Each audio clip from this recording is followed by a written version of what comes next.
Good morning! So today is Friday. So ito po yung day na mag-check out po tayo and balik na po tayo sa airport to Manila.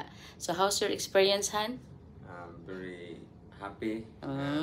First time ko na nakapag-travel abroad. Wow. Thank you, it's GS. Yan pala no, nakaka-excite, nakaka-happy pala kasi sobrang fulfilling sa part na as husband and wife, di ba, namin itong system ng HDS, nakaganda kasi sabay na kaming ginawa to full-time at saka sabay din tayong nag-travel. So ito yung first time na nag-travel kami sabay kasi yung travel natin for 6 countries yun, tayo lang po at saka yung team, hindi po siya nakasama kasi yun, hindi pa po nag-decide na mag full-time. So ngayon since hindi na po siya nag-work ngayon, ito na po yung give up na yung work niya before for 18 years, ito na po yung final time. Worth it ba yung final time mo? Yes, of course. Imagine 18 years niya binitiwan.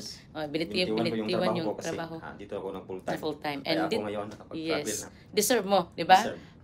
Deserve natin na i-enjoy yung life na meron po tayo. Thank you, Father God, for this wonderful opportunity na HDS. Bigyan mo pa ng marami pang mga kababayan natin, mga students, teachers, professionals, na maraming matutulungan na living with your own terms talaga. Yes. Di ba? Time freedom, financially free, nang dahil po sa ating napakagandang proven na system, the Hypersonic Digital System of Explosion Worldwide. Kaya sa mga kabataan, professionals, retirees, or government employee, may trabaho ka man, tambay, or all walks of life, sabayan nyo lang kami. After this, pag okay na yung panahon, mag-shopping tayo. Kasi maulan-ulan dito sa Hong Kong kanina, there's a thunderstorm, kaya hindi po tayo nakapag-alis kaagad para mag-shopping kasi may mga magaganda daw dito na mga, 'di ba, bilihin na hindi masyadong mahal, mura lang daw, may mga sale kasi kahapon doon kami sa Venetian, maraming sale din doon. So maraming magaganda na wala doon sa Bohol, no? Kaya i-try natin, tingnan, watch na may mabili ba tayo doon na maganda.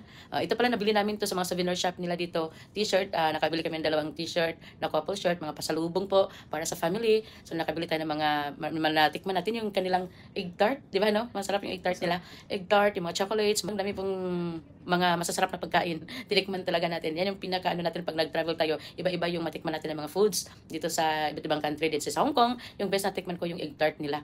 Masarap yung egg tart. Yung popcorn, masarap yung popcorn. Yung mga spicy foods, basta masarap kasi Asian foods.